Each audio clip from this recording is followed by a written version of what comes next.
आपने कई लोगों को कहते सुना होगा कि हिंदू धर्म में 33 करोड़ देवी देवता होते हैं, तो कई लोगों को आपने ये भी कहते सुना होगा कि ये सत्य नहीं बल्कि महज एक भ्रम है। आज हम इसी विषय पर बात करने वाले हैं। इस विषय से जुड़े हर सवाल का जवाब समझने की आज इस रिपोर्ट में हम कोशिश करेंगे। हम ये जानने की कोशिश करेंगे कि क्या 33 करोड़ देवी देवता हैं, और अगर है तो बड़े से बड़े विद्वानों को उनका नाम क्यों नहीं पता। इन 33 करोड़ देवी देवताओं के नाम का एक साथ कहीं भी जिक्र क्यों नहीं आता, और अगर नहीं है तो हम ये जानने की कोशिश करेंगे कि ये भ्रम फैला कैसे। असल में 33 करोड़ देवी देवता होने की बात वेदों से आई है। वेदों में लिखा हुआ है कि ऐसे 33 कोटि देवी देवता हैं जिनकी पूजा की जानी चाहिए। गौर कीजिए कि वेदों में कोटि शब्द का प्रयोग किया गया है, करोड़ शब्द का नहीं। तो अब सवाल ये उठता है कि क्या कोटि शब्द का अर्थ करोड़ है? जी हाँ, संस्कृत भाषा में करोड़ शब्द को कोटि कहा जाता है, लेकिन ये तो आप जानते ही होंगे कि एक शब्द के कई अर्थ होते हैं। जैसे अक्ष, अक्ष का अर्थ आंख भी होता है, इसका अर्थ पहिया भी होता है, इसका अर्थ रथ भी होता है और इसका अर्थ ज्ञान भी होता है।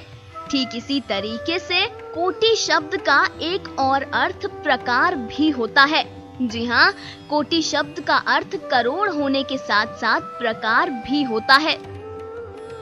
उदाहरण देकर समझाएं तो जैसे आप किसी महापुरुष से बात करते हैं तो आप उन्हें नमस्कार करते हुए कहते हैं कोटि कोटि नमन। इसका मतलब ये नहीं होता कि करोड़ों करोड़ों नमस्कार, बल्कि इसका मतलब ये होता है कि इस सृष्टि में जितने भी प्रकार के नमस्कार हैं, जितने भी प्रकार के प्रणाम हैं, मैं वो सभी आपको करता हूँ। कोटि कोटि प्रणाम सामने खड़े महाज्ञानी को सम्मान देने के लिए कहा जाता है। इसलिए कहा जाता है कि वो जिस भी प्रणाम से प्रसन्न हो वो उसी प्रणाम को स्वीकार कर लें।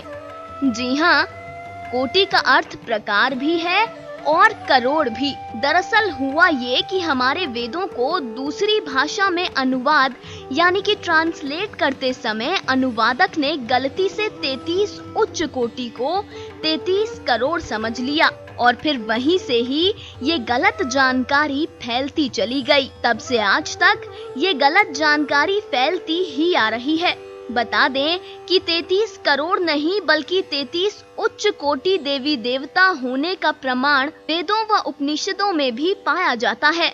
बृहदारण्यक उपनिषद में 33 कोटि से जुड़ा ये प्रश्न याज्ञवल्क्य प्रश्नावली में पूछा गया है और इसका उत्तर देते हुए 33 उच्च कोटि देवी देवताओं की व्याख्या भी की गई है, जिनमें 8 वसु, 12 आदित्य, 11 रुद्र, 2 अश्वनी कुमार हैं। 8, 12, 11 और 2 का जोड़ मिलाकर 33 बनता है और ये है 33 उच्च कोटि देवी देवता। वहीं ऋग्वेद, यजुर्वेद और बाकी उपनिषदों में भी 8 वसु, 12 आदित्य, 11 रुद्र और 2 अश्वनी कुमारों के बारे में विस्तार से समझाया गया है। यही वजह है कि 33 उच्च कोटि देवी देवता के बारे में तो आपको जानकारी मिल जाएगी, लेकिन कहीं भी आपको 33 करोड़ देवी देवताओं का नाम नहीं मिलेगा, क्योंकि 33 करोड़ देवी देवता है ही नहीं। चलिए अब आपको 33 कोटि देवी देवताओं के बारे में भी बताते हैं ताकि आप इस विषय को पूरे तरीके से समझ सकें। सबसे पहले बात करते हैं 8 वसु की। वसु वास शब्द से निकला है। वास यानी कि वसाने वाला। ये वो वसु हैं जहां आत्मा का वास होता है। ये 8 वसु धरती, जल, अग्नि, वायु, आकाश, चंद्रमा, सूर्य और नक्षत्र हैं। 11 रुद्र की बात करें तो ये रुद्र शरीर के अव्यय हैं। अव्यय यानी कि कभी खत्म न होने वाला, वो जिसे मिटाया ना जा सके। बता दें कि शरीर में ये 11 अव्यय होते हैं और जब मनुष्य मृत्यु को प्राप्त हो जाता है तो उसके भीतर से ये 11 अव्यय निकल जाते हैं, जिसके बाद उसे मृत मान लिया जाता है। शरीर से निकलने वाले इन 11 अव्यय का नाम प्राण, अपान, व्यान, समान, उदान, नाग, कुम्र, किरकल, देवदत्त और धनंजय है। इनके अलावा 11वां रुद्र स्वयं जीवात्मा है। जब शरीर से ये 11 रुद्र निकल जाते हैं तब सगे संबंधी रोने लगते हैं, इसलिए रुद्र को रुलाने वाला भी कहा जाता है। रुद्र का अर्थ ही रुलाने वाला होता है। 12 आदित्य की बात करें तो आदित्य सूर्य का नाम है और 12 आदित्य समय से जुड़े हैं। भारतीय कैलेंडर सूर्य पर ही आधारित है और समय के 12 महीने 12 आदित्य होते हैं। इनके अलावा 32वां होता है इंद्र। इंद्र यानी कि बिजली या ऊर्जा, और 33वां होता है प्रजापति। ये हैं 33 उच्च कोटि के देवी देवता। वहीं इन 33 उच्च कोटि के देवी देवताओं के ऊपर अगर कुछ है तो वो ईश्वर हैं। जी हाँ, ईश्वर तो कि सबसे बड़े हैं वो इन देवी देवताओं में नहीं आते। ईश्वर को सबसे बड़ी शक्ति कहा जा सकता है। चलिए आपको देवता और ईश्वर में फर्क बताते हैं। देवता यानी कि देने वाला, ईश्वर भगवान और देवता अलग अलग है। जो भी आपको कुछ देता है वो देव हो जाता है, जैसे सूर्य देव क्योंकि सूर्य आपको रोशनी देते हैं, जैसे चंद्र देव क्योंकि चंद्रमा भी आपको प्रकाश देते हैं, जैसे गुरुदेव क्योंकि गुरु भी आपको ज्ञान देते हैं। माता पिता को भी देवता ही कहा गया है क्योंकि वो आपको जन्म देते हैं, इसीलिए जो भी देने वाला है वो देवता कहलाता है। दोहरा दें कि ईश्वर भगवान और देवता अलग अलग है। ये 33 उच्च कोटि के देवी देवता भी देने वाले हैं। ये हमें वो सब देते हैं जिनसे सृष्टि पर जीवन संभव हो पा रहा है, जैसे वसुओं में धरती, जल, अग्नि, जैसे रुद्र में जीवात्मा।